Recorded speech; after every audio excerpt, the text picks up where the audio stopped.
I'll come back rich and marry you," said the little boy the young girl fed. Years later, he actually did. A little runaway boy makes a promise no one expects him to keep, not even the girl who fed him when he had nothing. But years later, when a rich and powerful man returns to her small town, everything changes, because he's not just here for success, he's here for her.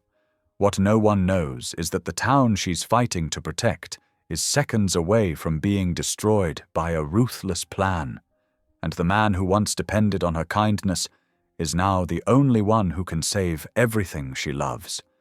But when his past and the town's future collide, will he keep the promise he made as a starving boy, or lose the girl who saved his life forever? Tell me in the comments where you're watching from right now, and if this story speaks to you, make sure you hit subscribe so you don't miss the next one. The late afternoon sun cast long shadows across the weathered wooden planks of Brookside Junction's train platform.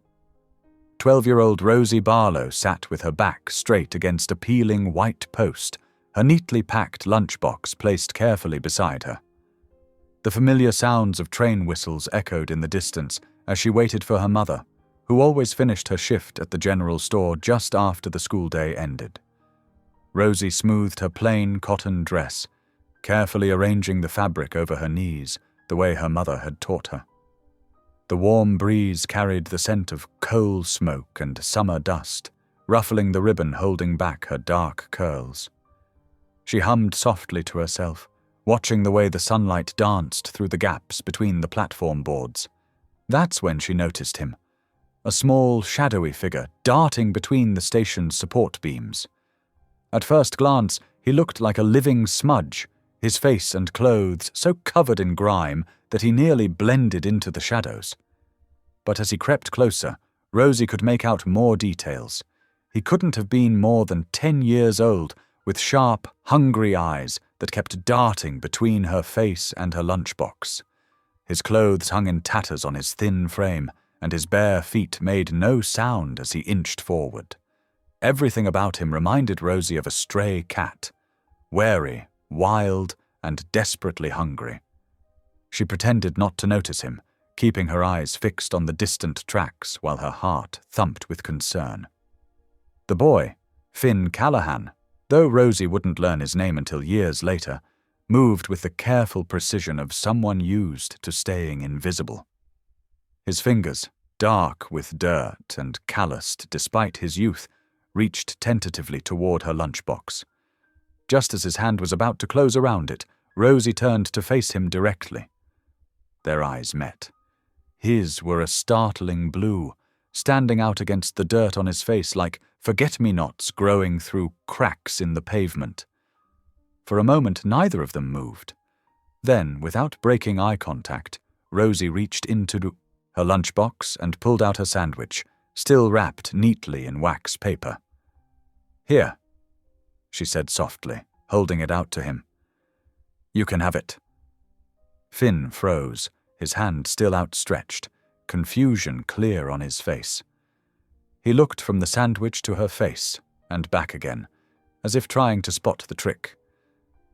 "Go on," Rosie encouraged, her voice gentle as she spoke to him the way she might to a frightened animal. "I already ate half my lunch earlier." Slowly, so slowly it seemed like he expected her to snatch it back at any moment, Finn's dirty fingers closed around the sandwich. Once he had it in his grip, he quickly backed away several steps, clutching his prize to his chest. Rosie kept her movements slow and deliberate as she settled back against the post. "My mama always puts extra butter on the bread," she said conversationally, as if sharing sandwiches with strange boys was an everyday occurrence. "She says growing children need the energy."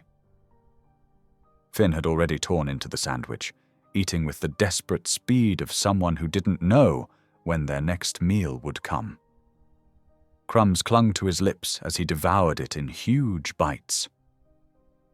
"Where do you live?" Rosie asked carefully, keeping her tone light and curious.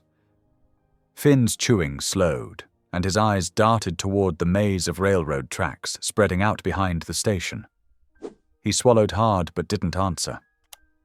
"I live just 3 streets over," Rosie continued, filling the silence. "In the blue house with the crooked front step. My daddy's going to fix it soon, he says, but he's been saying that since spring." She watched as Finn finished the last bite, his tongue darting out to catch any remaining crumbs on his fingers. His shoulders had relaxed slightly, though he still looked ready to bolt at any sudden movement. "Do you—" Rosie began, but the sharp ring of the school bell cut through the air, signaling the end of the day. Finn tensed immediately, taking another step back. "Wait," Rosie said quickly, reaching into her lunchbox one more time. She pulled out an apple and a slightly squashed biscuit wrapped in a napkin.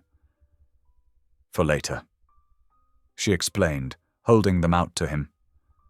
This time, Finn moved forward more quickly to take the offered food, though he still kept well out of arm's reach.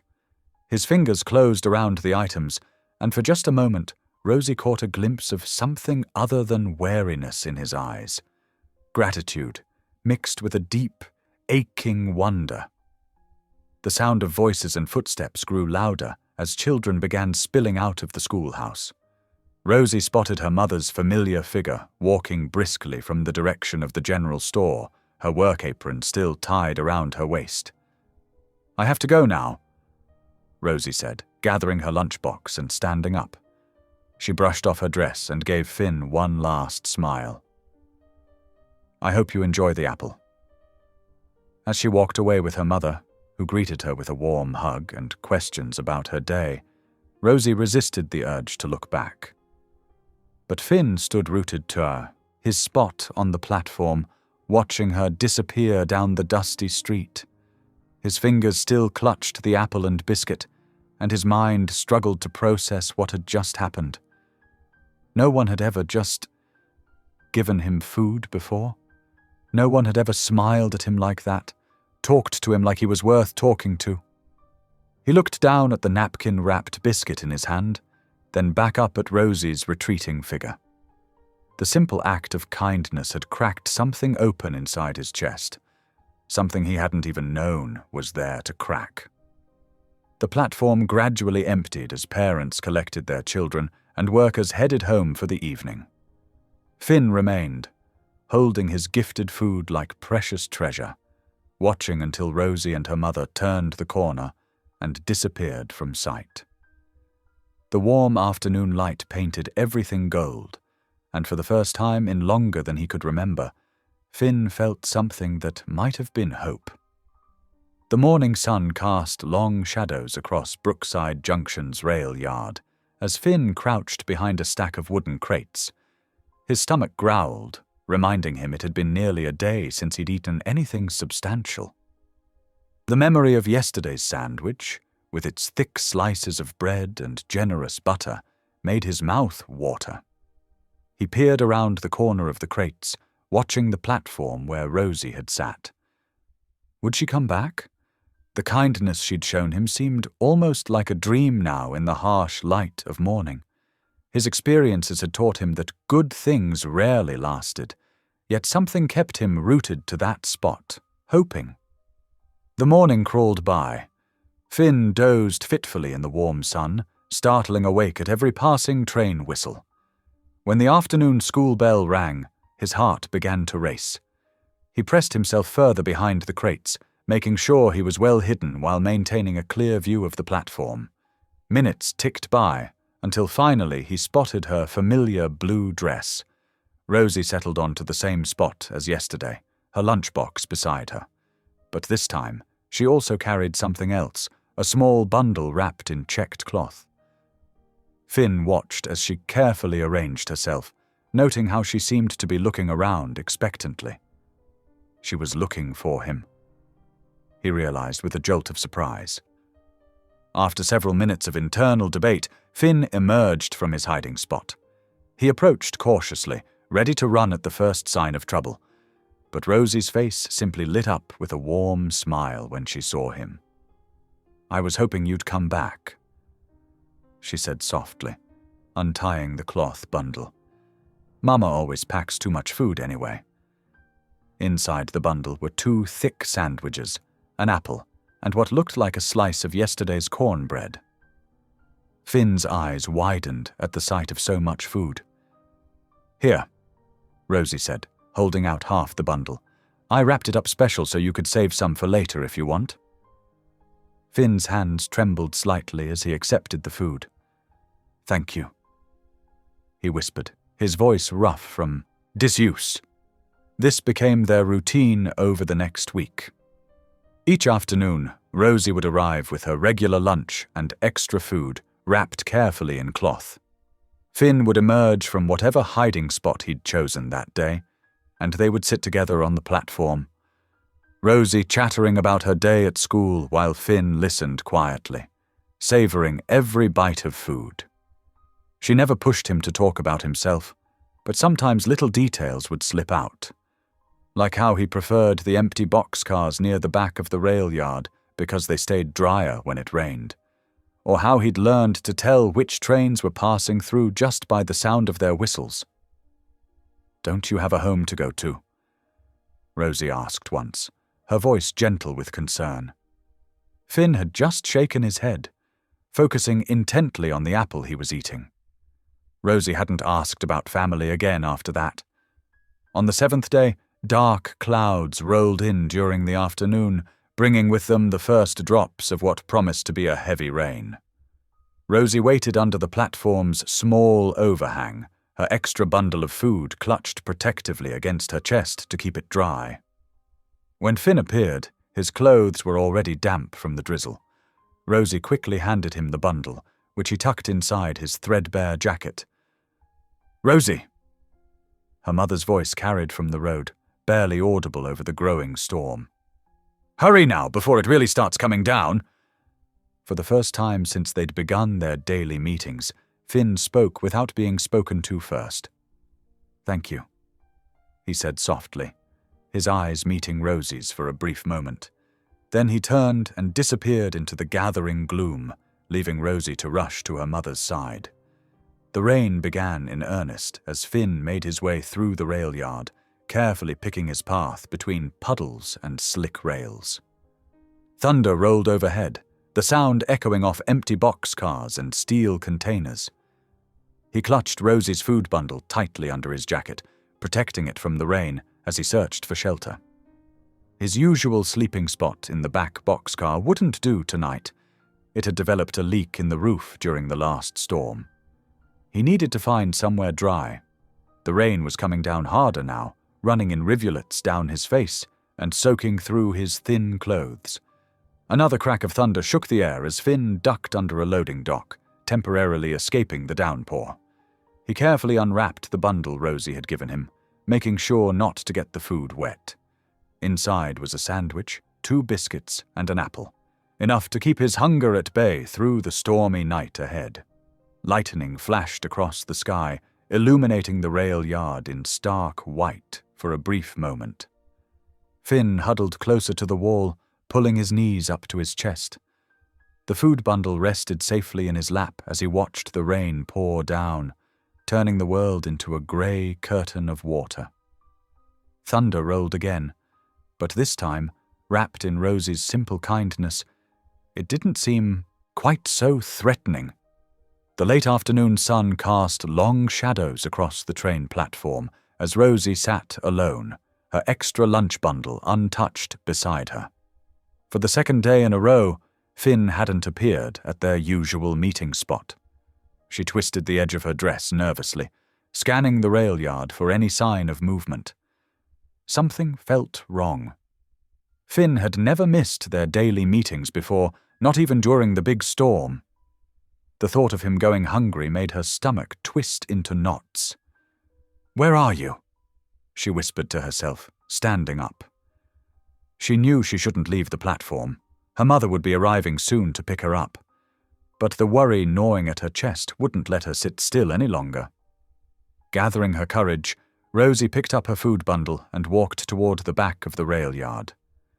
Rusted freight cars loomed over her like sleeping giants, their shadows growing longer as the sun dipped lower. Her footsteps crunched on the gravel as she weaved between the tracks, peering around corners and into dark spaces. "Finn," she called softly. "Are you out here?" A faint sound caught her attention, something between a whimper and a groan. Following the noise, she rounded the corner of an old coal car and gasped. Finn lay curled on his side in the gravel, his arms wrapped protectively around his middle. Even in the fading light, she could see the dark bruises on his face and the dried blood around his nose. His clothes were more torn than usual, and dirt caked his hair. "Oh no!" Rosie breathed, rushing to kneel beside him. "Finn, what happened?" He flinched at her approach, but relaxed slightly when he recognized her voice. His eyes, one swollen nearly shut, struggled to focus on her face. "I'm okay," he mumbled, trying to push himself up but falling back with a grimace.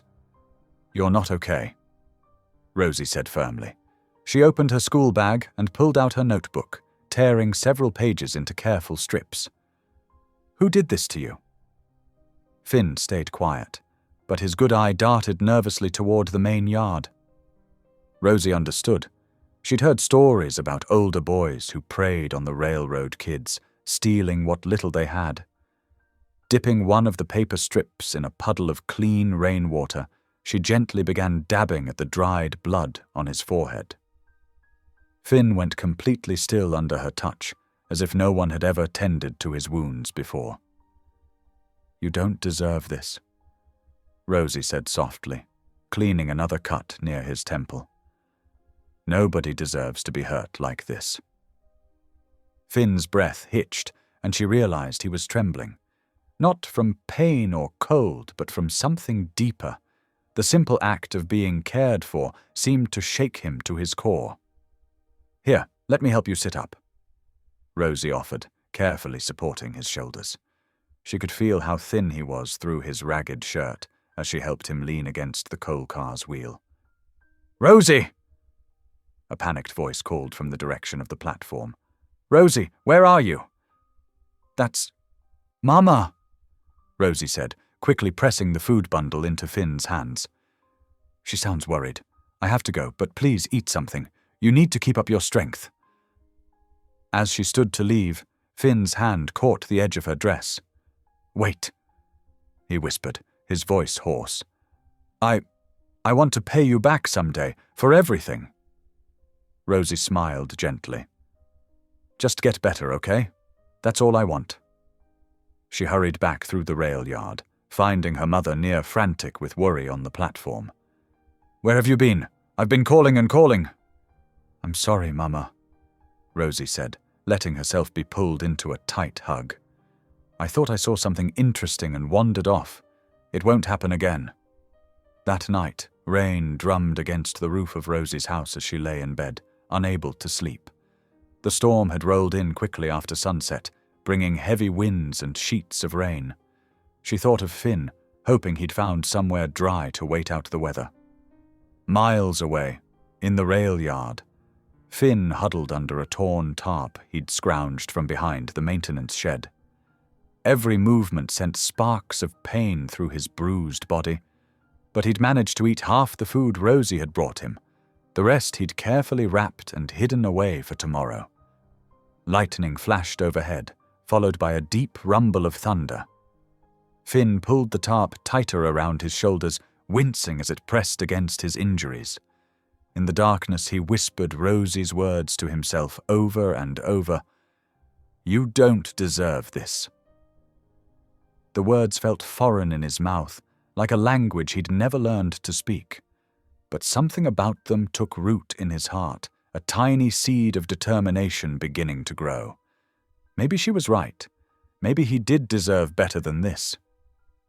Rain continued to pour outside his makeshift shelter, but for the first time in years, Finn felt something besides cold and hunger.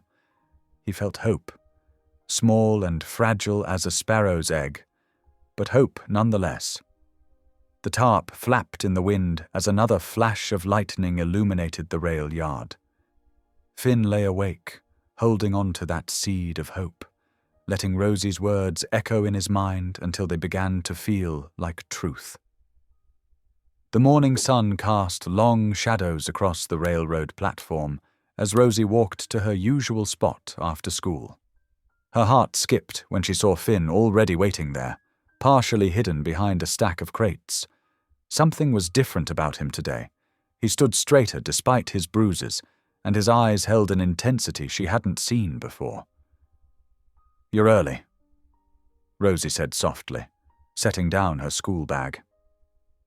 She pulled out the carefully wrapped sandwich she'd prepared that morning, but Finn didn't reach for it immediately like he usually did. "I heard something," he said, his voice low and urgent. "The engineers, they were talking this morning. There's a freight train heading west tonight, all the way to Chicago." His words tumbled out in a rush, hands gesturing as he spoke. "It's going slow through the junction because of track work. Slow enough that I could—" Rosie's stomach dropped as she realized what he was saying. "No," she whispered, reaching for his arm. "Finn, you can't. People die trying to hop trains. They fall under the wheels or—" "I won't fall," Finn interrupted, his chin lifting with determination. "I've watched them do it hundreds of times. I know exactly when to jump, how to grab the handles." His eyes softened as he looked at her worried face. "I can't stay here forever, Rosie. Those boys who beat me up, they'll do worse next time. And there's nothing for me here except—" He trailed off, looking down at his worn shoes. "Except you," he finished quietly. Rosie felt tears pricking at her corners of her eyes. "But where will you go? What will you do?" "I'll work," Finn said with fierce conviction. "In Chicago there are factories everywhere, machine shops, places where I can learn to build things." He stepped closer, taking her hands in his. His palms were rough from life on the streets, but his touch was gentle. "I promise you, Rosie Barlow, I'm going to come back someday. And when I do, I'll be rich enough to give you anything you want." A blush crept across Rosie's cheeks as she looked into his earnest face. "You don't have to—" "Yes, I do," he insisted. "You saved my life. You're the only person who's ever—" He swallowed hard, struggling to find the words. "When I marry someday, it'll be you, because you saw me when I was nothing, and you helped me anyway." Rosie's heart fluttered at his declaration. Part of her wanted to dismiss it as childish fantasy. They were both so young, and the world was so big. But there was something in his eyes, a determination that made her believe he meant every word. The afternoon light was beginning to fade, casting orange and purple streaks across the sky. In the distance, they could hear the low rumble of an approaching freight train. Finn's body tensed like a coiled spring. "That's it," he whispered. "The Chicago-bound freight." He looked at Rosie one last time, memorizing her face. "I won't forget. I promise." Before she could respond, he darted away from the platform, moving with the silent grace of someone used to staying unseen. Rosie watched as he crept along the edge of the yard, timing his movements with the practiced eye of a street survivor. The freight train was slowing now, its wheels screeching against the rails as it approached the construction zone. Rosie's heart pounded as she saw Finn emerge from behind a signal box, running parallel to the train. "Please be careful," she whispered, though he was too far away to hear. "Please don't fall." For one terrifying moment, Finn's small figure disappeared completely from view. Then she caught a glimpse of him swinging up onto a boxcar, his movements quick and sure. A second later, he vanished into the shadows of the moving train. Rosie stood frozen on the platform until the last car had passed, straining for any final glimpse of her friend. But Finn was gone, carried away into the gathering dusk by the rhythmic clatter of steel wheels on rails. Looking down, she realized she was still clutching the sandwich she'd brought for him. Tears began falling freely now, soaking into the cloth wrapping as she held it to her chest. Each soft sob was lost in the fading sound of the train, carrying away the boy who'd promised to return. She stayed there until her mother's voice called her home, watching the empty tracks where Finn had disappeared. The sandwich remained clutched in her hands, a final offering of kindness that would go undelivered. As darkness settled over Brookside Junction, Rosie walked slowly home, her tears gradually subsiding into quiet sniffles. The cloth-wrapped sandwich was still in her hands, the last one she'd ever make for the brave, desperate boy who'd changed her life with a promise made in the fading light of day. The years after Finn's departure flowed like the endless trains through Brookside Junction, each season bringing subtle changes to both the town and young Rosie Barlow. At 13, she started volunteering at the First Methodist Church's soup kitchen, ladling out steaming bowls with the same gentle care she'd once shown a hungry boy on the platform. "You've got a gift with people, Rosie," Mrs. Henderson, the church secretary, often said. "Especially the little ones." Indeed, by 14, Rosie had become the neighborhood's favorite babysitter. Parents trusted her completely, knowing she'd treat their children with the same kindness that made her pack extra sandwiches years ago. She'd sit for hours reading stories to toddlers, helping older kids with homework, always ensuring they felt safe and valued. Meanwhile, hundreds of miles away, 15-year-old Finn Callahan was learning the language of locomotives. In Chicago's sprawling rail yards, he'd found work as a shop boy, cleaning tools and running errands for the mechanics. Every spare moment was spent watching the engineers work, absorbing their knowledge like a sponge. "Kids got an eye for engines?" old Tom McCarthy would say, noting how Finn could diagnose problems just by listening to a motor's rhythm. "Never seen anything like it." Back in Brookside Junction, the signs of decline were becoming harder to ignore. The paint peeled from once proud storefronts, and fewer trains stopped at the station each month. But 16-year-old Rosie remained determined to help however she could. She organized summer reading programs at the library and tutored struggling students after school. "You should be a teacher," her mother suggested one evening, watching Rosie prepare lesson plans for her young charges. "You've got the heart for it." The idea took root, growing stronger as Rosie entered her final years of high school. She threw herself into her studies, earning scholarships to the State Teachers College while still finding time to volunteer. That same year, 17-year-old Finn was making his own academic strides. His practical knowledge of engines had caught the attention of a senior engineer who sponsored his night school education. During days, Finn worked on increasingly complex repairs. At night, he studied mathematics and engineering, often falling asleep over his textbooks. "You're pushing yourself too hard," his mentor warned. Finn would just shake his head, remembering a promise made on a dusty platform. "I've got someone to prove something to," he'd say. As Rosie entered college at 18, Brookside Junction's decline accelerated. The lumber mill closed, sending dozens of families looking for work elsewhere. But Rosie stayed, commuting to classes while continuing her community work. She student-taught at her old elementary school, bringing fresh energy to tired classrooms. Finn's rise through the railroad ranks was meteoric. By 20, his innovative repair techniques had caught the attention of industry leaders. He earned a full engineering scholarship, balancing advanced studies with practical work. His designs for more efficient engines began appearing in trade journals. "Mark my words," veteran railmen would say, "that Callahan boy's going places."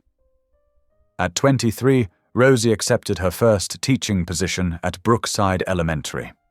The school building was showing its age, but she transformed her classroom into a haven of warmth and creativity. Her students adored her, especially those from struggling families.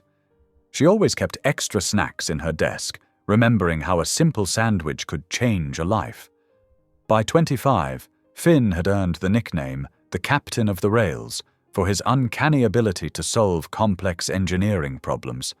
His innovations saved failing rail lines and revitalized outdated systems. But he never forgot where he came from, often ensuring his projects included provisions for homeless youth.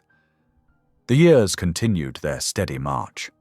Rosie turned 30, still teaching in Brookside Junction despite offers from larger districts. She watched her town continue to shrink, but refused to abandon the children who needed her. The elementary school building was now officially condemned, forced to operate on borrowed time, while the town council debated costly repairs. Finn, at 28, had become one of the most respected names in American railroad engineering. His designs were revolutionizing the industry, earning him both fortune and acclaim. But he never stopped scanning project lists for a particular town name. Then one autumn morning, as leaves skittered across Brookside Junction's empty streets, Finn found what he'd been waiting for. A feasibility study was needed for potential rail line expansion, right through his old hometown. His hands trembled slightly as he signed the paperwork to take the assignment personally.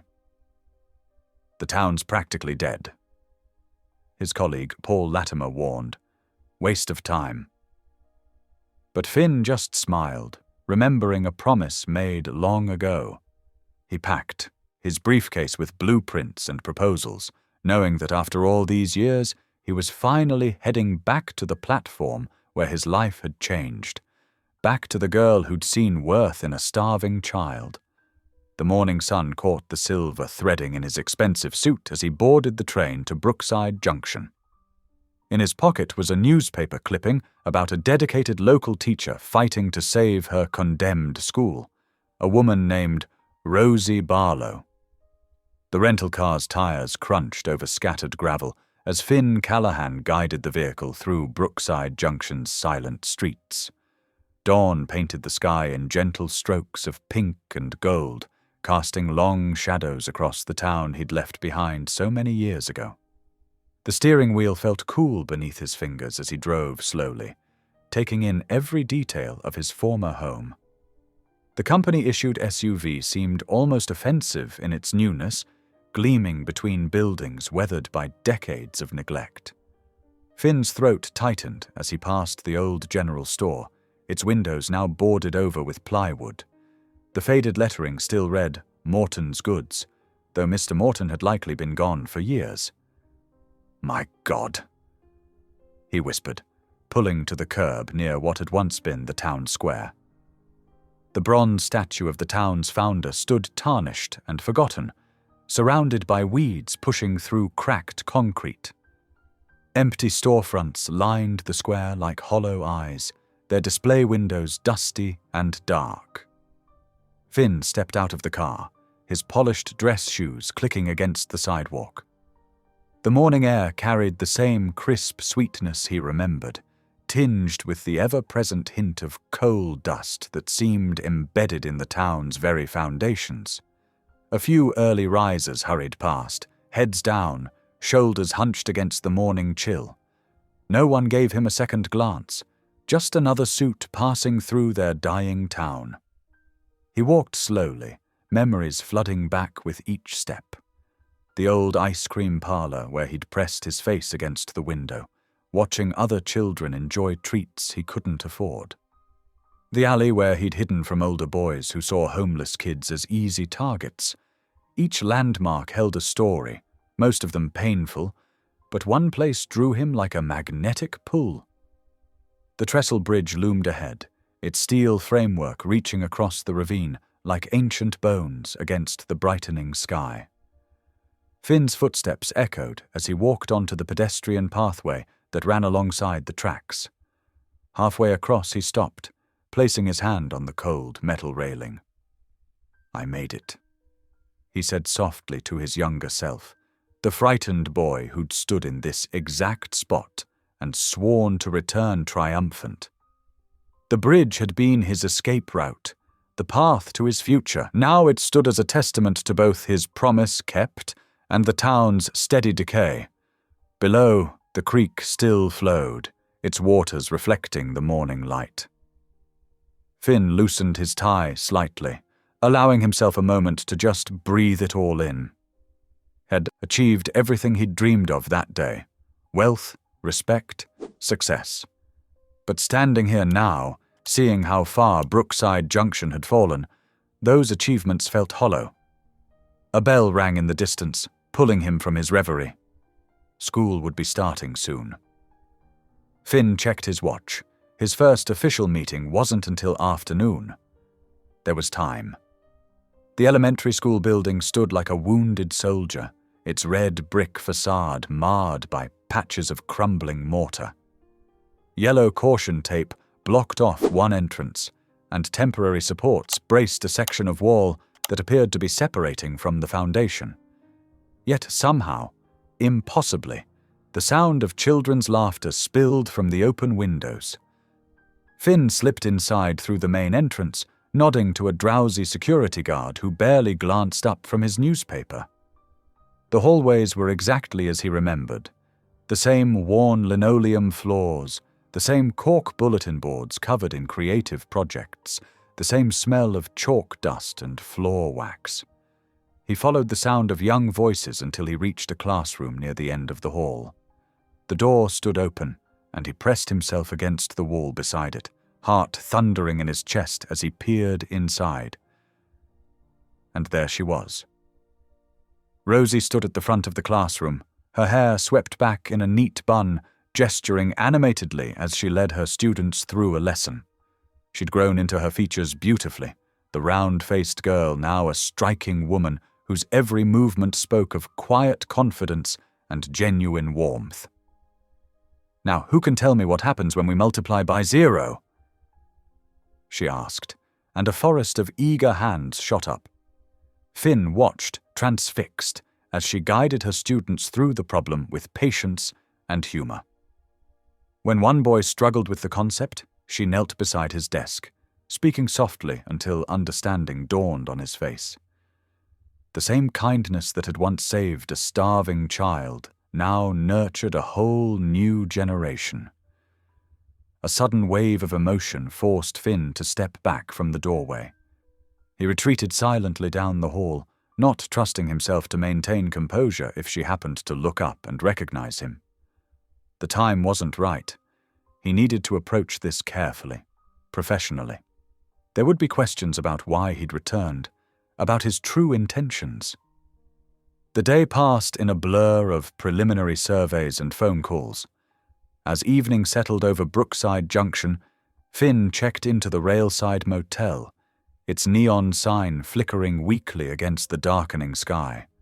The room was clean but dated, with faded floral wallpaper and a television that might have been new when he'd left town. Spreading his documents across the small desk, Finn began reviewing the official paperwork for his assignment. The proposed rail line expansion seemed straightforward enough at first glance: standard surveys, environmental impact studies, property assessments. But as he dug deeper into the fine print, something caught his eye. Hidden in the appendices was a reference to a land acquisition strategy that made his instincts prickle with suspicion. The language was deliberately vague, mentioning aggressive development zones and expedited property transfers. Finn had seen enough corporate documentation to recognize when someone was trying to hide something. He pulled out his laptop, cross-referencing the property maps with local tax records. A pattern began to emerge, one that made his stomach turn. Several key properties, including the elementary school, had been systematically undervalued over the past 5 years. Someone was laying the groundwork for a massive land grab, using the town's economic desperation against itself. Finn leaned back in his chair, running a hand through his hair as he stared at the evidence before him. The sun had long since set, leaving him alone with his troubled thoughts and the soft hum of the ancient heating unit. Tomorrow he would have to begin his official assessment of the town's railroad infrastructure. But tonight he had to decide how to handle this discovery, and how to protect the town that had given him his first taste of kindness. Outside his window, a freight train rumbled past, its whistle echoing through the night like a lonely reminder of promises made and kept, and new promises yet to come. Morning sunlight streamed through the school windows, casting long rectangles of warmth across the hallway floor. Finn adjusted his tie and smoothed down his jacket, trying to calm his racing heart. He'd rehearsed this moment countless times during the night, but now that it was here, his carefully prepared words felt inadequate. The school secretary pointed him toward Rosie's classroom. Miss Barlow usually arrives early to prepare for the day, she explained with a friendly smile. You'll find her in room 112.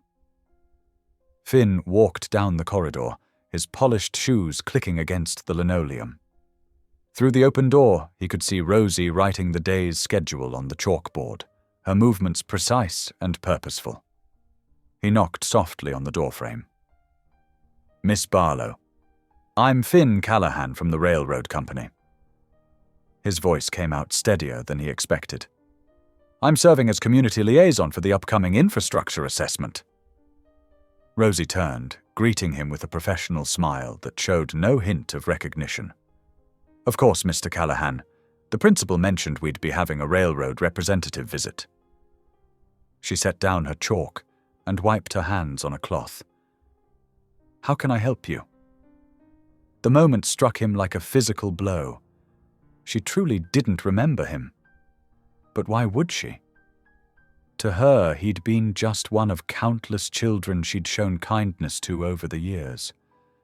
The memory that had shaped his entire life was, to her, just another small act of compassion in a lifetime full of them. Before he could respond, a commotion erupted in the hallway. A group of students had dropped their art supplies, sending papers, markers, and paint tubes skittering across the floor. Without hesitation, Finn knelt to help them gather their materials. Careful with those paints, he said softly to a worried-looking boy who was frantically trying to collect everything at once. Let's do this step by step, okay? He showed the children how to stack the papers neatly and organize the supplies in their containers. From the corner of his eye, he noticed Rosie watching him intently. Her expression had softened, and something flickered in her eyes. Not recognition, exactly, but a kind of appreciation. That was very kind of you, Mr. Callahan, she said when he stood up. Most visitors wouldn't bother. Sometimes the smallest gestures matter most, he replied, the words carrying a weight she couldn't understand. I learned that lesson early in life. They fell into easy conversation about the school and the town. Rosie spoke passionately about her students and their needs, while Finn asked careful questions about the building's condition and the community's concerns. The structural issues are getting worse, she admitted, gesturing toward the visible cracks in the walls. But we make do. These children deserve a chance at education, no matter what. Before they could delve deeper, a chorus of young voices called from the hallway. Miss Barlow, Miss Barlow. Several students crowded the doorway, eager to show her their latest art projects. I should let you get back to your class, Finn said, stepping toward the door. Thank you for your time, Miss Barlow. Please call me Rosie, she offered with a warm smile. And thank you again for helping with the art supplies. It's nice to meet someone from the railroad who actually cares about our community. That afternoon, Finn walked the perimeter of Brookside Junction, his engineer's eye taking in details that others might miss. The signs of deliberate neglect were everywhere. Condemned buildings that could have been saved with minimal repairs, infrastructure left to rust beyond salvage, vacant lots where proud homes once stood. He stopped in front of a house marked with bright orange condemnation notices. Through the window, he could see family photos still hanging on the walls, as if the residents had been forced to leave in a hurry. The support beams looked suspiciously damaged, almost as if they'd been intentionally weakened. The pattern repeated block after block. Properties strategically positioned along the proposed rail expansion route had been systematically marked for removal. It was too precise to be coincidence, too calculated to be natural decay. As darkness fell, Finn returned to his motel room, his mind heavy with what he'd seen. He spread his documents across the bed, focusing on a sealed section of his assignment folder he'd noticed earlier but hadn't opened. The label read, Executive Overview, Confidential. With careful fingers, he broke the seal.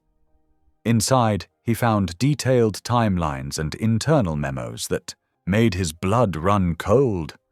Gordon Hale, the railroad tycoon known for his aggressive expansion tactics, had been orchestrating a campaign of deliberate sabotage in Brookside Junction for years.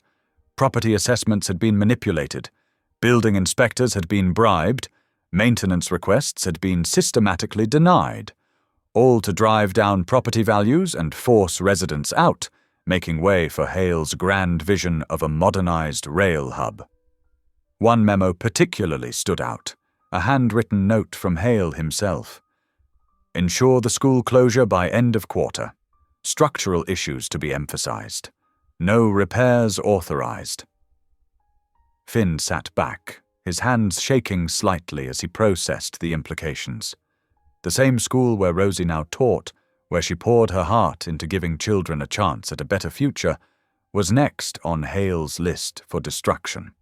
The place where she had once shown kindness to a starving boy was being deliberately undermined by a man who saw people as obstacles to be removed. The steady rhythm of passing trains echoed through the thin motel walls as Finn carefully replaced the documents. In the morning, he would have to continue his assessment as if he knew nothing, all while figuring out how to expose Hale's schemes without putting Rosie or her students at risk. The town hall's meeting room felt smaller than Finn remembered from his childhood. Sunlight streamed through dusty windows, illuminating the worn wooden tables where local officials gathered, their expressions a mix of hope and worry. Finn took his seat quietly, arranging his documents with careful precision. The door burst open at exactly 9 o'clock, and Gordon Hale swept in like a storm front.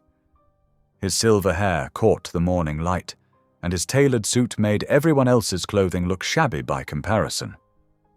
3 assistants trailed behind him, carrying leather briefcases and tablets. Gentlemen and lady. Hale nodded to the lone female council member, his smile not quite reaching his eyes. Let's not waste time. Brookside Junction is dying, but railroad expansion could make it the heartbeat of regional commerce again. Finn watched as Hale commanded the room, moving with the confidence of someone used to getting his way. The tycoon's presentation was flawless, projected images of gleaming new facilities, promises of jobs, hints of prosperity returning to tired streets. We're talking about 300 new positions, Hale announced, his voice carrying to every corner. Modern infrastructure, a future for your children and grandchildren. He paused for effect. All we need is your cooperation in clearing certain obstacles. Finn's pen scratched quietly across his notepad as he documented the meeting. He noticed how Hale never quite specified which properties would need to be cleared, how the promised jobs had no guaranteed timeline, how the development plans were oddly vague about preserving existing community structures. When asked about environmental impact studies, Hale waved his hand dismissively. All the proper paperwork is being processed. My team handles these details with utmost care. His eyes flickered briefly to Finn, who kept his face carefully neutral. After the meeting, Finn drove his company truck to the school. The playground was empty during class hours, and the broken swing set stood as a sad testament to better days. One chain hung loose, while another had snapped completely. Rust had eaten through the metal in places. He retrieved his toolbox from the truck and set to work. The repairs weren't complicated. New chains, some rust treatment, tightening of loose bolts. The physical labor helped clear his mind, letting him process what he'd observed at the meeting. The school door creaked open, and children's voices spilled out into the afternoon air. Recess had begun. Finn looked up to see Rosie leading her class outside, her face brightening with surprise when she spotted him. "Mr. Callahan, what are you doing out here?" "Just some basic maintenance," he replied, wiping sweat from his forehead. "Noticed the swings needed attention?" The children gathered around, watching with fascination as he demonstrated the repairs. A small boy named Jonah asked thoughtful questions about the tools and processes, reminding Finn of himself at that age. Curious about how things worked, eager to learn. "There," Finn said, stepping back. "Good as new. Who wants to test them out?" The kids cheered and rushed forward. Soon the air was filled with laughter and the rhythmic squeak of swing chains. Rosie stood beside him, watching her students play. "This is incredibly kind of you," she said softly. "The maintenance budget? Well, there hasn't been one for a while." "It's nothing," Finn assured her, though his heart ached at how such a small gesture could mean so much. "Just paying forward some kindness I received once." Rosie's eyes lit up. "Oh, would you like to join us tomorrow for community reading hour? The children would love to hear stories from someone who works with trains." "I'd be honored," Finn replied, carefully packing away his tools. That evening, in his motel room, Finn spread out the engineering files he'd requested from the railroad's archives. Hours ticked by as he cross-referenced inspection reports, looking for patterns in the documentation, or rather, in what was missing from it. The gaps were subtle but telling. Key safety inspections had been marked as completed, but lacked proper documentation. Weight load calculations for bridges appeared to have been altered.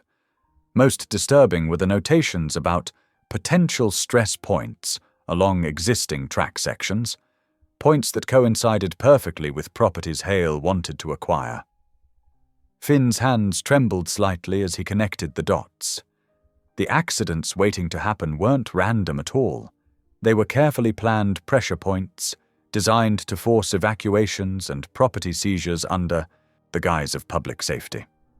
The school sat at the intersection of 3 such points. His eye caught a detailed property map, and his heart sank further. The expansion project's true scope became clear.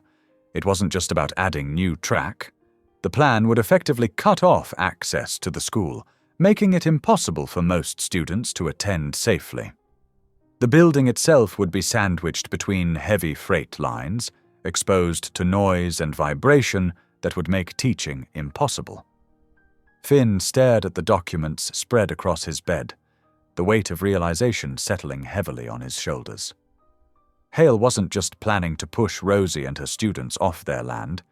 He was systematically destroying the heart of the community she'd devoted her life to serving. The distant whistle of a passing train echoed through the night, a sound that had once meant hope to a hungry boy. Now it carried a different meaning, a warning of what was to come if Hale's plans succeeded. The morning sun cast long shadows through the classroom windows as Finn arrived for community reading hour. The children sat cross-legged on a worn carpet, their faces turned expectantly toward him. Rosie stood near her desk, her welcoming smile warming the room more than any sunlight could. "Class, please welcome Mr. Callahan," she announced. "He's going to share some stories about working on the railroad." 20 pairs of bright eyes focused on him.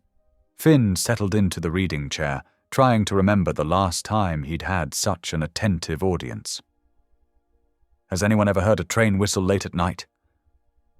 he asked. Hands shot up everywhere. Jonah, the quiet boy from yesterday, spoke up. "Sometimes it sounds lonely." Finn nodded. "That's called a mournful whistle. But did you know each whistle pattern means something different? It's like a secret language trains used to talk to each other." He spent the next hour weaving tales about steam engines and signal lights, midnight runs through mountain passes, and the Brotherhood of Engineers who kept America's steel wheels turning. The children leaned forward, completely absorbed. Even Rosie found herself drawn in, pausing her lesson preparations to listen. When he described how engineers used the stars to navigate on moonless nights, one little girl gasped, "Like sailors!" "Exactly like sailors." Finn agreed. The railroad is like an ocean of iron, and every engineer is a captain of their own ship. After the story hour ended, the children peppered him with questions during their lunch break. Jonah stayed closest, asking about engine mechanics with surprising technical understanding for his age. As the afternoon wore on, Finn noticed the shadows under Rosie's eyes, the way she stifled yawns between lessons. During a quiet moment while the children worked on assignments, she confided in him. "The town council meets again next week," she said softly, shuffling papers on her desk. "Hale's representatives keep pushing for structural assessments. They claim the building isn't safe, but we know it's just an excuse." Finn frowned. "How long has this been going on?" "Months now." Rosie sighed, running a hand through her hair. "I've been taking extra tutoring jobs to hire an independent inspector, but good ones are expensive, and between grading papers, preparing lessons, and trying to keep the parents updated—" She trailed off, looking exhausted. "You're fighting this battle alone." Finn observed quietly. She gave a weak smile. "Someone has to. These kids deserve better than being pushed out of their school because some railroad tycoon wants the land." When the final bell rang, Finn helped gather scattered supplies and straighten desks. "Let me walk you home," he offered. "It's getting dark earlier these days." Rosie hesitated, then nodded. They walked slowly through the autumn afternoon, fallen leaves crunching beneath their feet. The town looked different at ground level, more personal than the property maps in Finn's motel room. "I used to love this walk," Rosie said suddenly. "Years ago, when I was still a student here myself. There was this boy." She paused, lost in memory. "He was so hungry, so alone. I shared my lunch with him for a week." Finn's heart pounded, but he kept his voice steady. "What happened to him?" "He disappeared one night, hopped a freight train west," he said. "I've always wondered if he made it, if he found what he was looking for." She hugged her jacket closer. "Silly, isn't it? Worrying about a stranger from so long ago?" "No," Finn said softly. "It's not silly at all." They reached her modest house, its paint peeling, but window boxes still bright with autumn flowers. "Thank you for today," she said. "The children loved your stories." "Thank you for trusting me with them." After saying goodbye, Finn walked to the old trestle bridge spanning the rail yard. The setting sun painted the steel girders in shades of copper and gold. Below, a freight train rumbled past, the same line he'd jumped that desperate night so many years ago. "I'm still that boy, Rosie," he whispered into the gathering dusk, "and I won't let anyone hurt you or your kids. Not this time." The wind carried his words away, but the promise remained, as solid as the steel beneath his feet. He watched until the last light faded from the western sky, then turned back toward town, his resolve hardening with each step. The next morning dawned crisp and clear, with autumn sunlight streaming through the school's tall windows. Finn arrived early, finding Rosie already arranging tables in the main hallway for the student showcase. Colorful art projects and science displays waited in neat stacks, ready to be arranged. "Need a hand?" he asked, setting down his briefcase. Rosie smiled gratefully. "These tables are heavier than they look. Could you help me move them against the wall?" Together they worked in comfortable silence, positioning tables and hanging artwork at just the right height for parents to admire. Finn noticed how Rosie took extra care with each child's creation, adjusting them until they caught the light perfectly. Every piece deserves its moment to shine, she explained, straightening a watercolor painting of the old train station. Some of these kids don't get much recognition at home. When Jonah arrived early with his mother, they helped him set up his detailed model of a steam engine.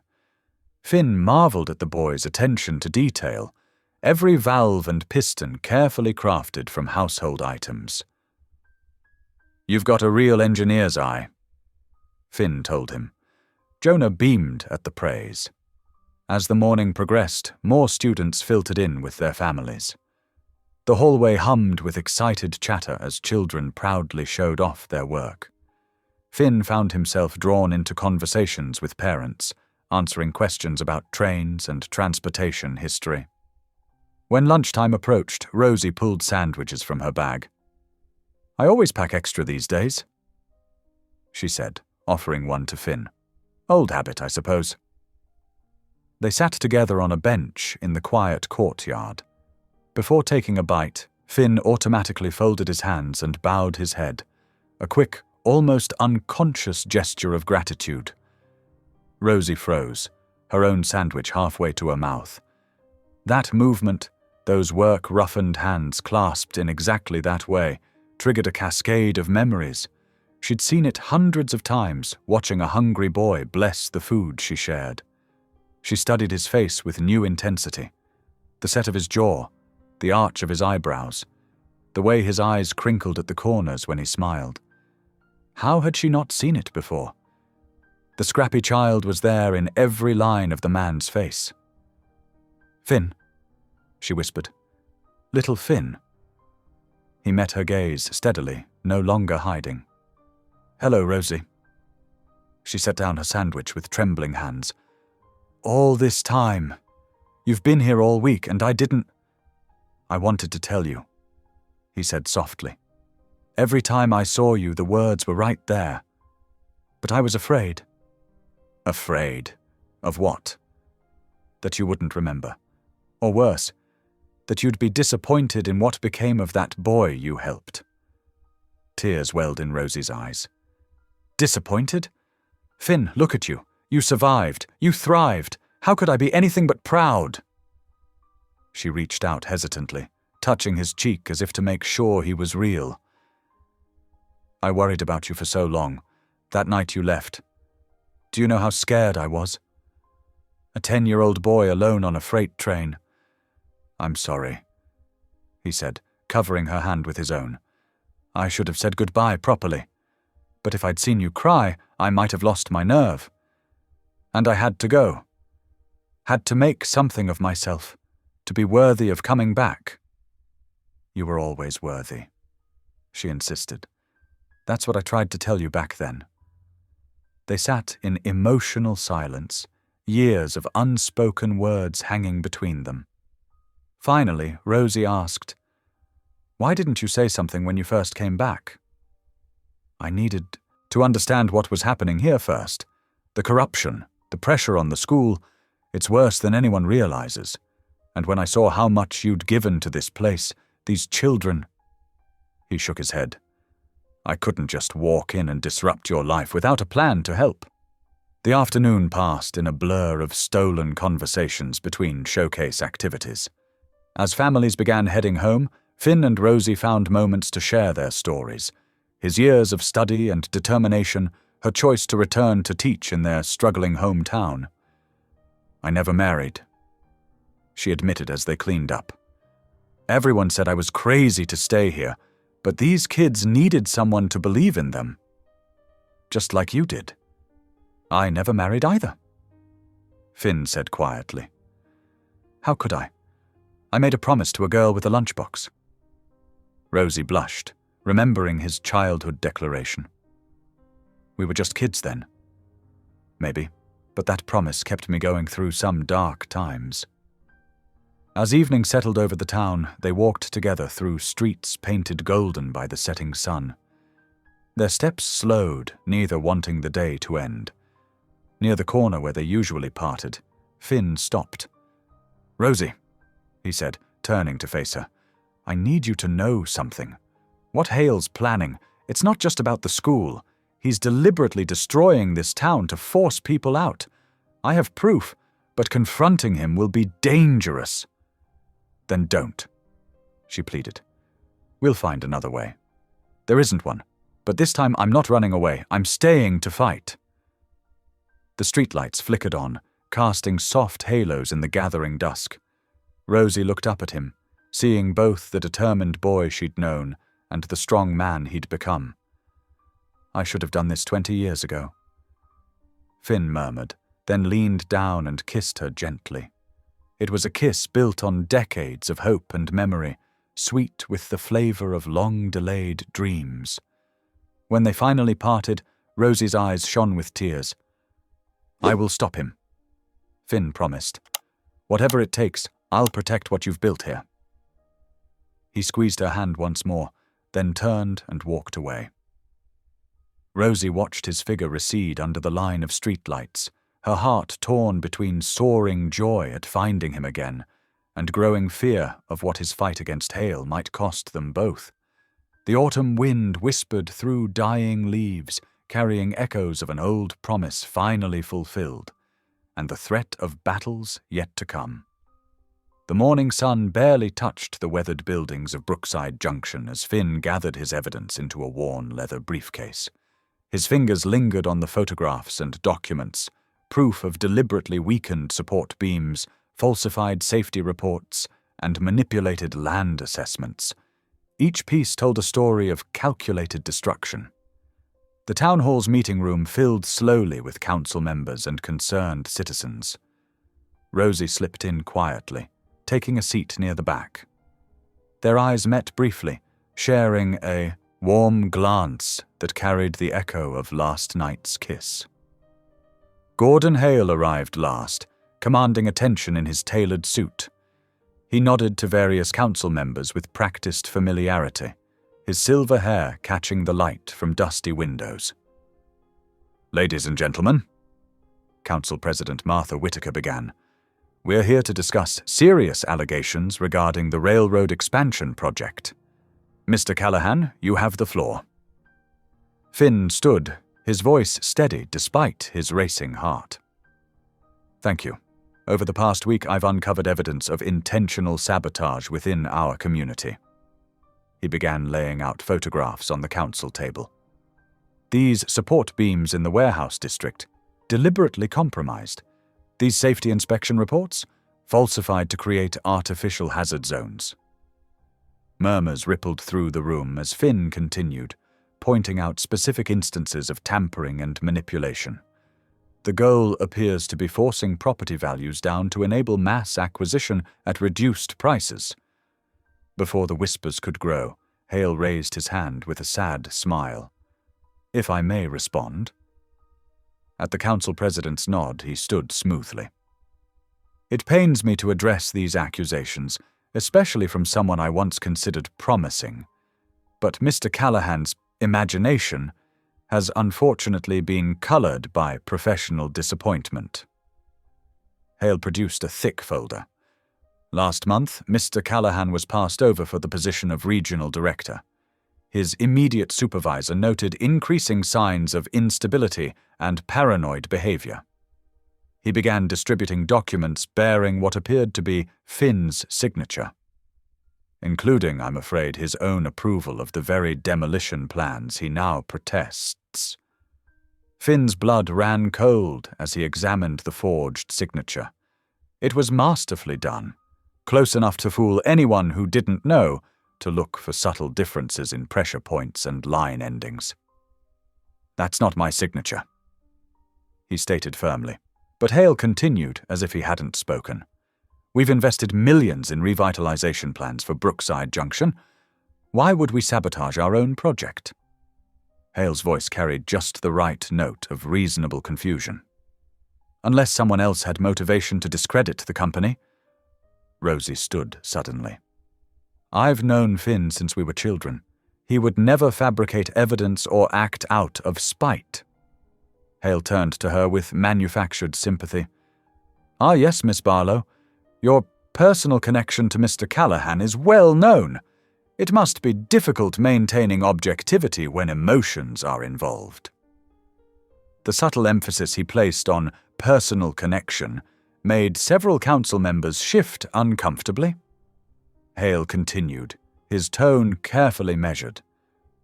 Perhaps your judgment in this matter has been compromised by other factors.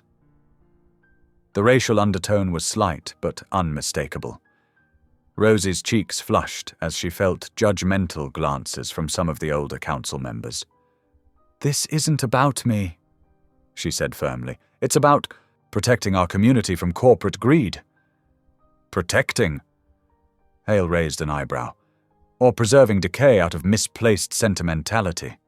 Change can be difficult for some communities to accept." Martha Whitaker cleared her throat. "Given the serious nature of these competing claims, I move that we suspend any decisions pending a full investigation." She turned to Finn. "Mr. Callahan, you understand we'll need to inform your superiors about these allegations." "They've already been notified," Hale interjected smoothly. "Corporate policy requires immediate suspension in cases of suspected document falsification." The meeting dissolved into heated discussions as people took sides. Some remembered Finn as the scrappy kid who'd pulled himself up from nothing. Others saw him as an outsider threatening promised prosperity. Through it all, Hale maintained his mask of regretful professionalism.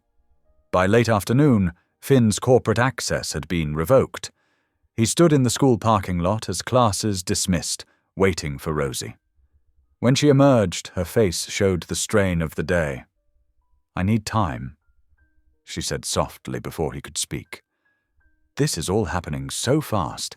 The council members are splitting into factions. Parents are arguing about whether I should even be teaching their children." She wrapped her arms around herself.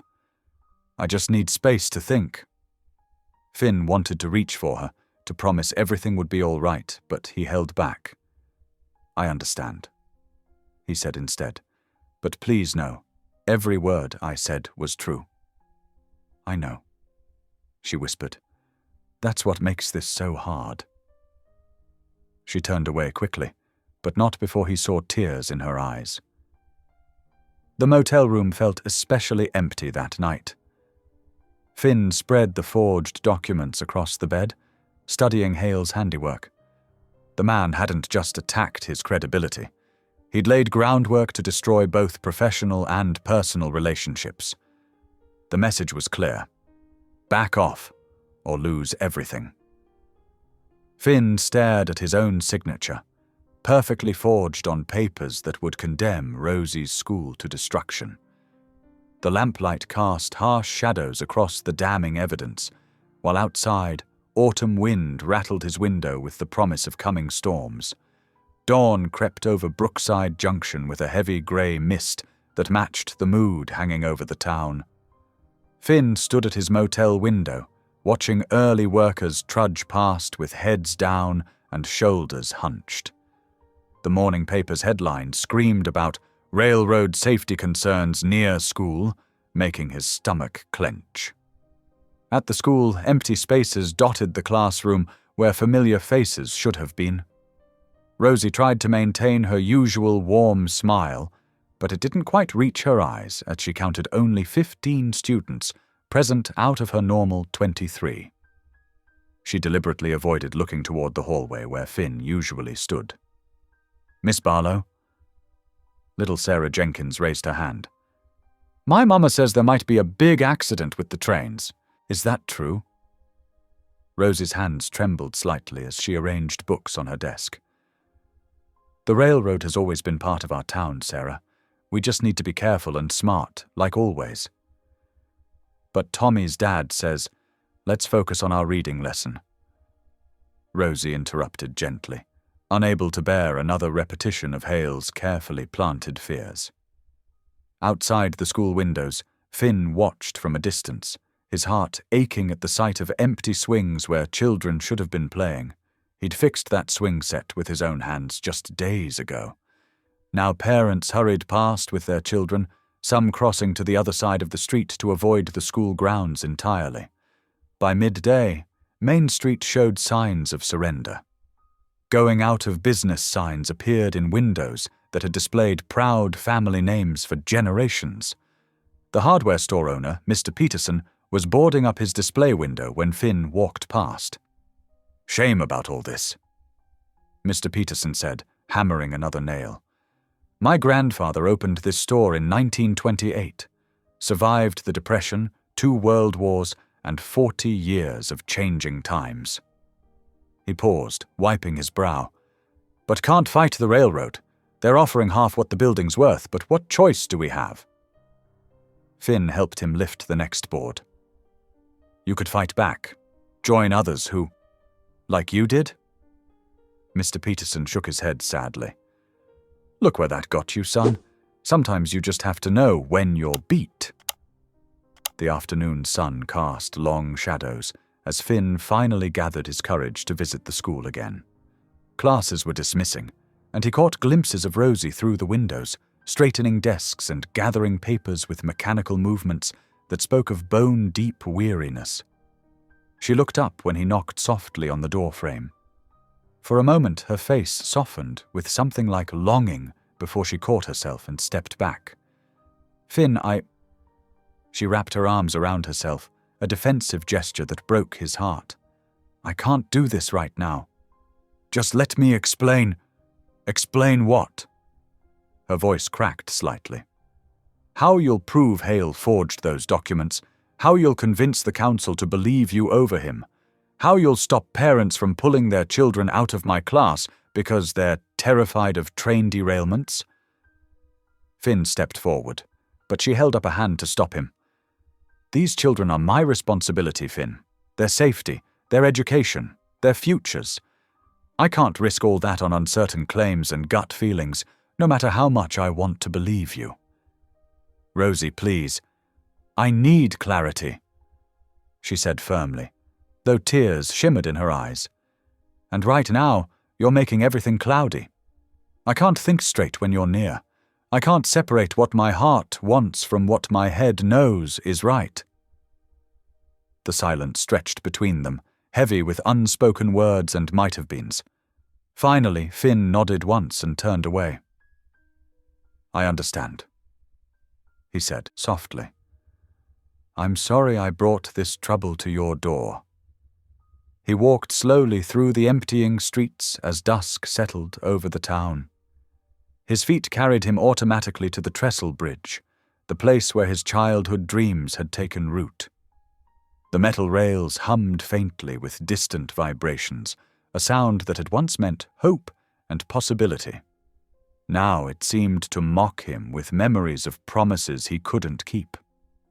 Back in his motel room, Finn mechanically began packing his meager belongings. His suspension meant he no longer had reason to stay in Brookside Junction officially.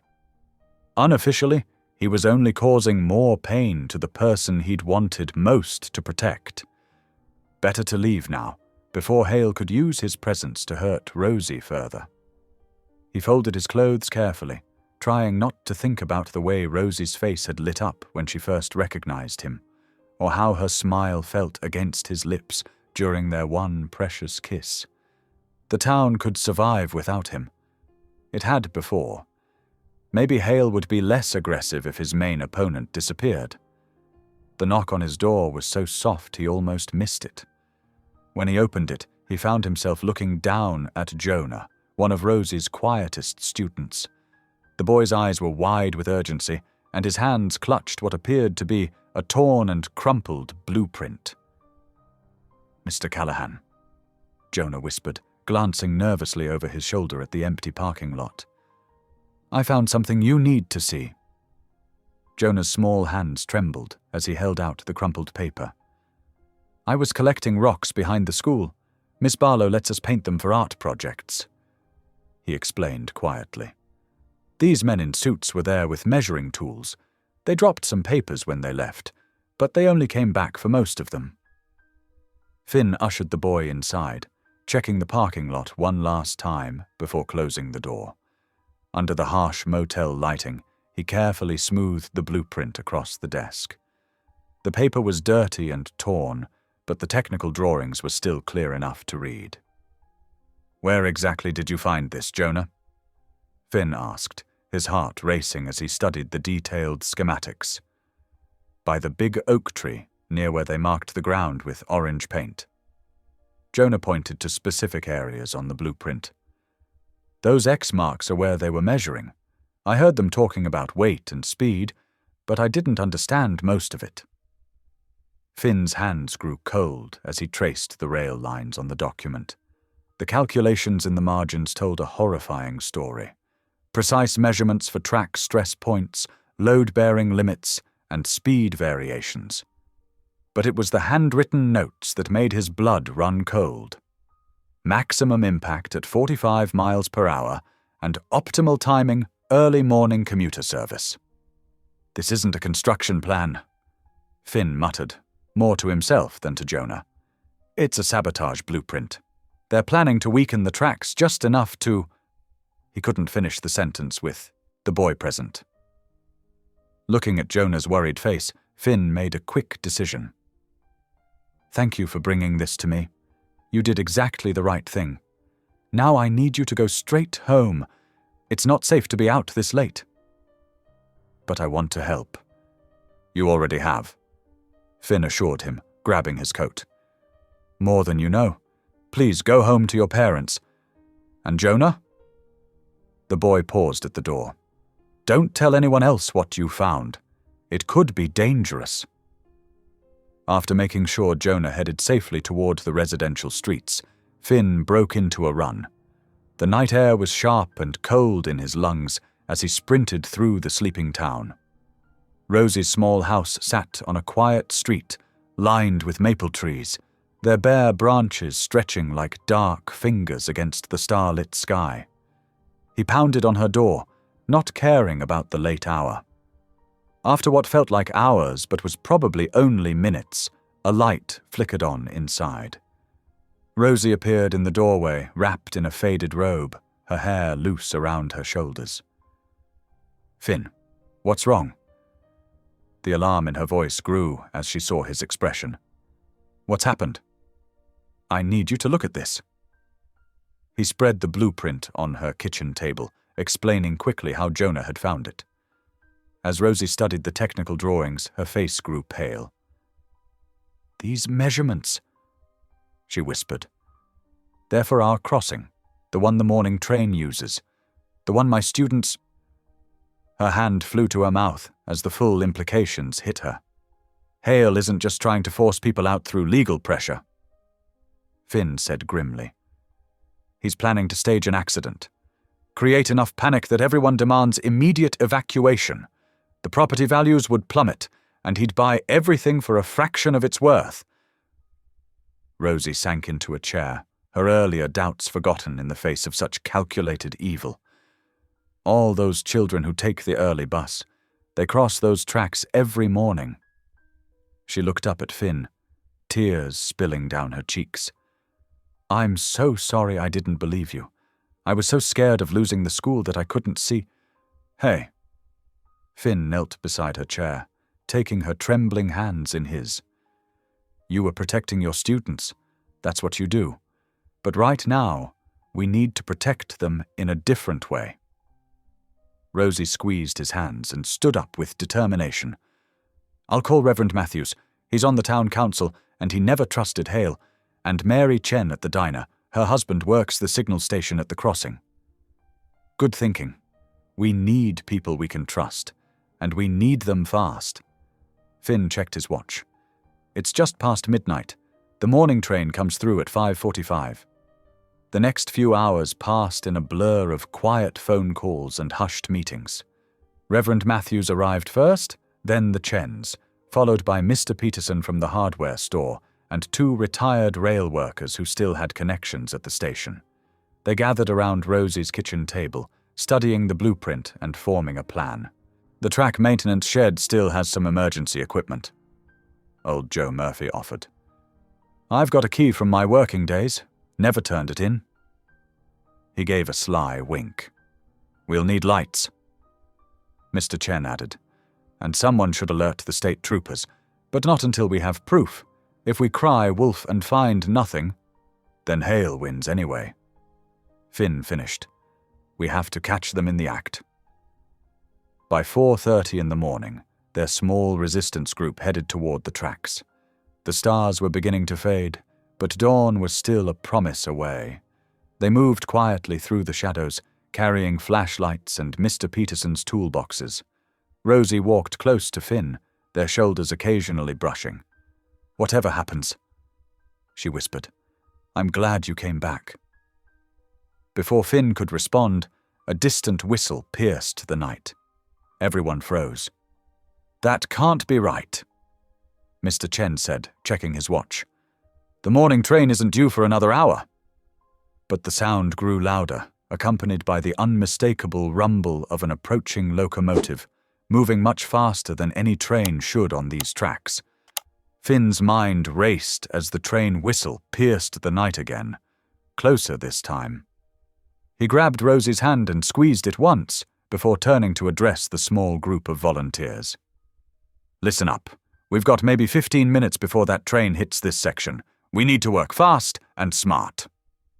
His voice carried the authority of years of railroad experience. "Mr. Chen, take your wife and Reverend Matthews to the North Crossing. Use your car's emergency lights to warn the engineer. Flash them in a pattern of 3. Pause, then 3 again. That's Universal Railroad code for danger ahead." The Chens and the Reverend nodded, hurrying toward their parked car. "Joe, you and Mr. Peterson come with me. We'll need those tools." Finn turned to Rosie. "Can you drive south about half a mile? We need warning signals from both directions." "Of course." Rosie started toward her car, then stopped. "Finn." Her voice wavered slightly. "Be careful." He managed a quick smile. "Always am." The group split up as planned. Finn led the 2 men to the section of track where the blueprint had indicated sabotage would occur. The beam of his flashlight revealed subtle but deadly alterations to the rail fixings. "Just as I thought," Finn muttered, kneeling to examine the damage. "They've loosened the gauge rods and compromised the rail anchors. At high speed, this whole section would shift under the train's weight." "Murderous," Old Joe spat. "In all my 40 years on the railroad, I never saw anything this cold-blooded." Mr. Peterson opened his toolboxes. "What do you need, son?" "Everything you've got. We're basically rebuilding this section from scratch in minutes." Finn's hands moved with practiced efficiency. "Joe, start checking the spikes on the north end. Mr. Peterson, south end. I'll handle the center section and the gauge rods." They worked frantically in the beam of their flashlights. Sweat dripped down their faces despite the cold night air. The sound of the approaching train grew steadily louder. In the distance, Finn could see the flash of headlights. 3 bursts, pause, 3 bursts, from both directions where Rosie and the Chens were stationed. His heart swelled with pride at their coordinated effort. "Spikes secure on this end," Joe called out. "South end tight." Peterson echoed moments later. Finn tightened the last gauge rod with hands that remained steady despite his racing heart. The ground beneath them began to vibrate with the approaching train. "Clear the tracks!" he shouted. "Everyone back!" They scrambled away from the rails just as the train's headlight appeared around the bend, its bright beam cutting through the pre-dawn darkness. The warning signals from both cars continued their urgent pattern. The train's brakes squealed, a sound that set Finn's teeth on edge. As the engineer responded to the warning signals, sparks flew from the wheels as the massive freight train slowed, fighting momentum and physics. More cars appeared on the surrounding streets as the commotion drew curious residents from their beds. Flashlights bobbed in the darkness as people emerged from their homes, drawn by the unusual sound of a train braking hard in their quiet town. The freight train finally ground to a complete stop, its engine well past the repaired section of track. The engineer climbed down, flashlight in hand, his face a mask of concern. "What's the emergency?" he called out, walking back along his train. Finn stepped forward, introducing himself and quickly explaining the situation. The engineer's face darkened as he examined the recently repaired track section. "Someone wanted my train to jump the rails," he said grimly. "You folks just saved a lot of lives." Headlights appeared from the direction of town, several vehicles approaching fast. The first was Sheriff Marlowe's cruiser, its light bar flashing. Behind it came two expensive black SUVs that Finn recognized as belonging to Hale's security detail. "Right on time," Finn muttered. Gordon Hale burst from the second SUV before it fully stopped, his face contorted with rage. "What is the meaning of this?" he bellowed. "Who authorized you to interfere with railroad property?" "I think we'd all like to know what's going on here," Sheriff Marlowe said, his calm voice a sharp contrast to Hale's fury. His flashlight beam played over the gathered crowd, the stopped train, and the section of track where Finn and the others had been working. "Sheriff," Finn said, stepping forward with the blueprint Jonah had found. "I have evidence of planned sabotage. This blueprint shows detailed instructions for weakening this section of track. We found it exactly as described and just finished repairs before the train arrived." The sheriff studied the blueprint carefully while Hale's face grew redder. "That's company property," Hale sputtered. "He stole proprietary documents showing how to cause a train derailment." Rosie's voice rang out as she joined the group. She'd left her car and walked back once the train stopped. "Documents that would have led to a disaster right where our school buses cross?" More townspeople were arriving now, drawn by the commotion. They gathered in small groups, whispering and pointing as they began to understand what had nearly happened in their town. "Sheriff," Finn continued, "if you check the dating on that blueprint, you'll find it matches other documents in Mr. Hale's expansion proposal, the one where he conveniently predicted infrastructure failures would force evacuation of this neighborhood." Sheriff Marlowe's expression hardened as he connected the dots. He turned to Hale, who had started edging toward his vehicle. "Mr. Hale, I'm going to need you to come down to the station to answer some questions." The sheriff's hand rested meaningfully on his belt. "And I'll be calling the state police and railroad authorities to assist with this investigation." "This is absurd," Hale protested, but his usual confidence had cracked. "I'll have your badge for this. You'll come quietly," the sheriff interrupted. "Or you'll go in handcuffs. Your choice." Two deputies stepped forward, making it clear which option they preferred. Hale's shoulders sagged as he realized his carefully constructed plan had unraveled completely. As the sheriff led Hale away, the gathered crowd began to disperse. The train's engineer coordinated with dispatch to inspect the repaired track section before proceeding. Dawn was breaking over the eastern hills, painting the sky in soft pink and gold. Rosie found Finn leaning against a wooden electrical pole, exhaustion finally catching up with him. She took his hand, her fingers warm despite the morning chill. "You did it," she whispered. "You saved the town." Finn squeezed her hand. "We did it. All of us." He looked at her tired face in the growing light. "You know, this isn't exactly how I planned to prove myself worthy of that childhood promise. Saving an entire town from a corrupt railroad tycoon?" Rosie smiled. "I'd say that more than qualifies." The morning sun climbed higher as Brookside Junction awakened to extraordinary news. Word spread quickly through the streets about the night's events, neighbors calling neighbors, parents discussing it at bus stops, and storekeepers sharing details with early customers. By 9 o'clock, a crowd had gathered outside the town hall. Television news vans from the nearest city lined the street, their satellite dishes reaching skyward. Inside, Finn stood before the town council, his voice steady as he presented the evidence that would clear his name. "This blueprint," he said, holding up the wrinkled paper Jonah had found, "details a deliberate plan to sabotage the rail line. The metadata and watermarks prove it came directly from Mr. Hale's office." The council members leaned forward, examining copies of the document. Mayor Thompson adjusted his glasses, his face growing grimmer with each page he turned. "And there's more," Finn continued.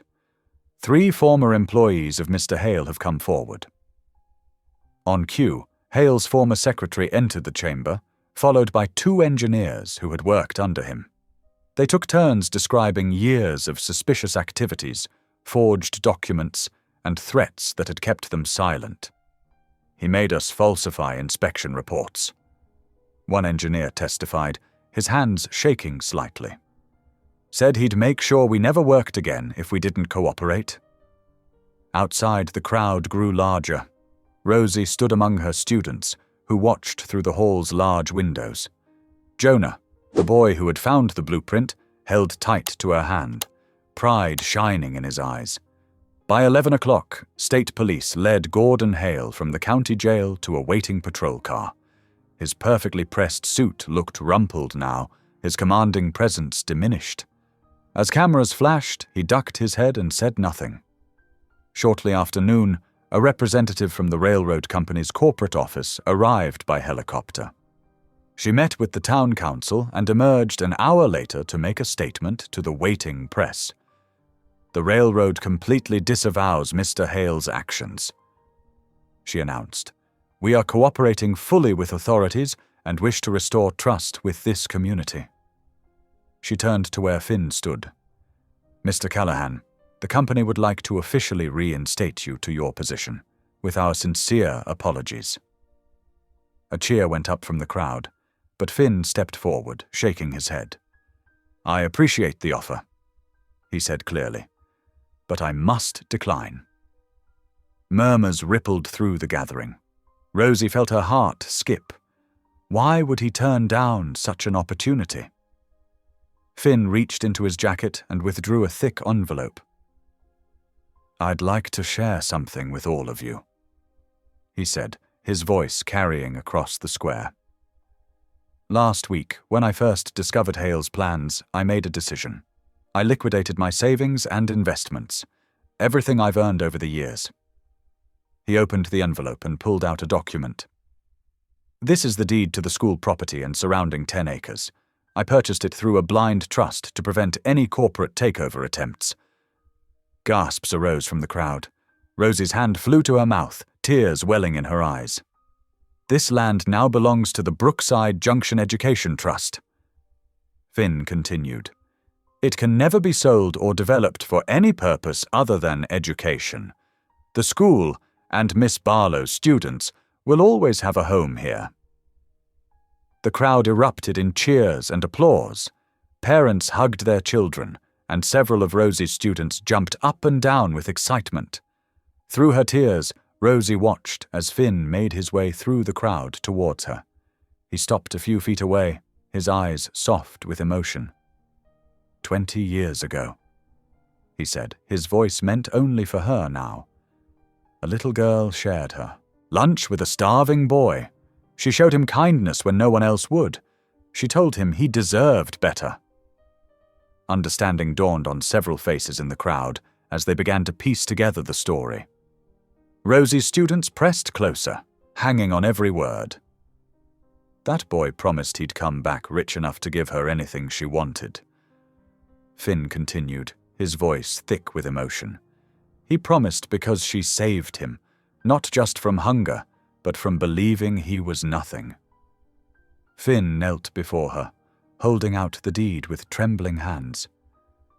"I never forgot that boy, Rosie. I never forgot my promise. Everything I am today started with your kindness." The square fell silent as Rosie reached for the document with shaking fingers.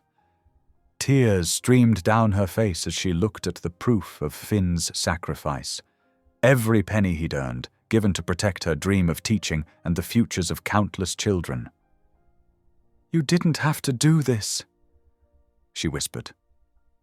"Yes, I did," Finn replied softly. "Because that boy still loves the girl with the lunchbox. He always will."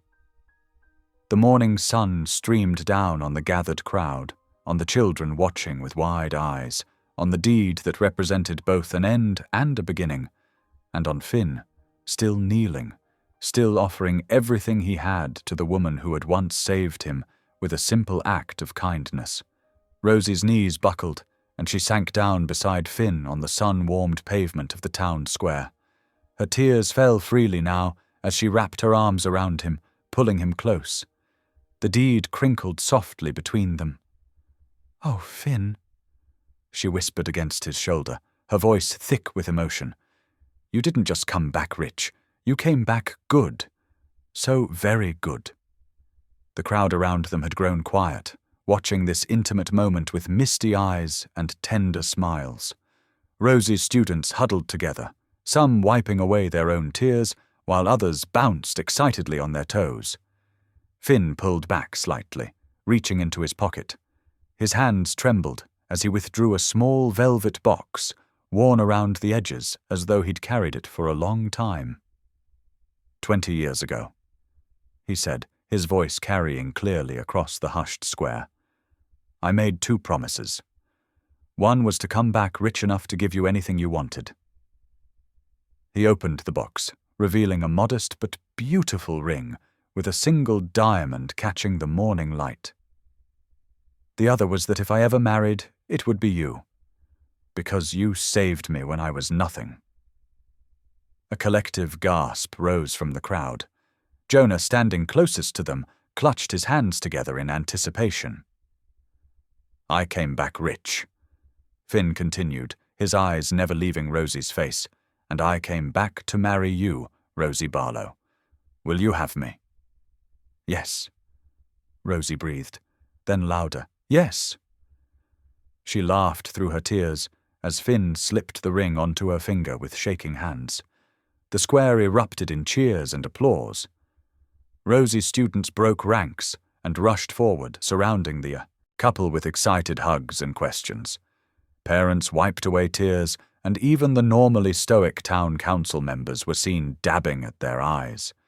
The weeks that followed were a whirlwind of activity. The town seemed to come alive again, shaking off the shadow of Hale's threats. The school buzzed with renewed energy as Rosie and her students planned end-of-year activities without fear of displacement. Their wedding day dawned clear and bright, 6 weeks after Finn's proposal. The ceremony was held in the school's courtyard, where Finn had first repaired the children's swing set. Simple white chairs faced an arch woven with wildflowers gathered by Rosie's students. The guest list grew organically to include nearly the entire town. Former railroad colleagues who had stood by Finn during the investigation sat alongside local shopkeepers. Rosie's students, dressed in their Sunday best, lined the aisle with paper flowers they'd made themselves. Jonah, beaming with pride, carried the rings on a small pillow he clutched carefully to his chest. The whole town had insisted on contributing something, from Mrs. Henderson's famous pound cake to Mr. Martinez's handcrafted wooden centerpieces for the reception tables. When Rosie appeared at the end of the aisle, a collective sigh rose from the gathered crowd. She wore a simple white dress that caught the early summer breeze, her bouquet made from the same wild flowers that decorated the arch. But it was her smile, radiant and true, that captured everyone's attention. Finn stood waiting, his eyes glistening as he watched her approach. He wore a new suit, but his tie was slightly crooked, just enough to make Rosie's heart swell with love for this man who had never lost his humble nature, despite all his success. Their vows were simple but profound, echoing the promises made so long ago on a railroad platform. When the minister pronounced them husband and wife, the children led the cheering, their pure joy infectious. The reception felt more like a town festival than a formal event. Tables groaned under the weight of potluck dishes, and music drifted through the warm afternoon air.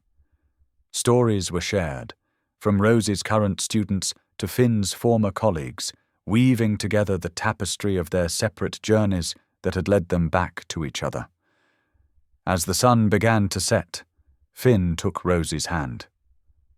"Come with me," he whispered. Together they slipped away from the celebration and walked the familiar path to the trestle bridge. The old iron structure stood silhouetted against the orange and pink sky, a testament to endurance and time. Their footsteps echoed softly on the wooden planks as they walked hand in hand to the middle of the bridge. Below them, the same tracks that had carried Finn away 20 years ago now gleamed in the fading light. But they no longer represented escape or separation. Instead, they had become part of their story of return and reunion. Rosie leaned her head against Finn's shoulder, feeling the solid warmth of him beside her. "Did you really carry that ring all these years?" she asked softly. "I bought it with my first real paycheck," Finn admitted, his thumb brushing over her wedding band. "It reminded me of why I was working so hard, why I had to become someone worthy of you." "You were always worthy," Rosie said, turning to face him. "That little boy with nothing but hunger and hope, he was worthy of love then, just as you are now." The last rays of sunlight painted the sky in deepening shades of purple and gold, casting long shadows across the bridge where they stood. Below them, the town of Brookside Junction was coming alive with evening lights, no longer dimmed by fear and uncertainty. In his office downtown, Finn's new consulting firm's sign was being installed. Ethical Rail Solutions, written in clear, honest letters. The school, visible in the distance, stood proud and secure, its windows reflecting the sunset's glow, ready to welcome generations of children to come. But here on the bridge, in this moment, it was just the two of them. The girl with the lunchbox and the boy she had saved, their love story coming full circle beneath the endless sky. The morning after their wedding, Finn and Rosie began their new routine together. Hand in hand, they walked through Brookside Junction as the sun painted the sky in soft pinks and golds. Already signs of renewal were visible throughout town. Fresh paint on storefronts, repairs underway on aging buildings, and neighbors greeting each other with genuine smiles. Finn threw himself into his rail restoration project, carefully selecting local workers who needed the opportunity. He taught them everything he knew about railroad engineering, sharing the skills that had lifted him from poverty. His team grew confident under his patient guidance, taking pride in making the tracks safe and reliable once again. Meanwhile, Rosie's classroom buzzed with activity. 25 new students had enrolled, the biggest class in over a decade. She arranged desks, hung colorful artwork, and prepared lesson plans with renewed enthusiasm, knowing her school's future was secure. That afternoon, laughter echoed across the schoolyard as children tested the playground Finn had built. Rosie watched her students take turns on the gleaming new swings and carefully balanced across sturdy wooden beams. From his spot near the fence, Finn observed quietly, marveling at how his life had transformed from that desperate boy stealing lunches to the man he'd become. As evening approached, Evelyn welcomed them into her cafe, where tables had been pushed together for an impromptu community dinner. The warm aroma of fresh coffee mixed with the sounds of conversation and clinking plates.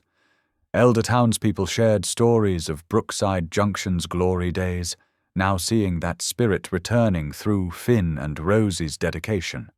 Later that night, they sat together on their porch, a lantern casting a gentle glow around them. The sound of crickets filled the air as they reflected on their journey, how one simple act of sharing lunch had grown into something neither could have imagined. That childhood kindness had planted seeds of love that had flourished across decades, proving that compassion, once given, could transform not just two lives, but an entire community. Thank you for being here. If something in this story stayed with you, I'd love to see you again. Subscribe, and tomorrow I'll bring you another story crafted with heart.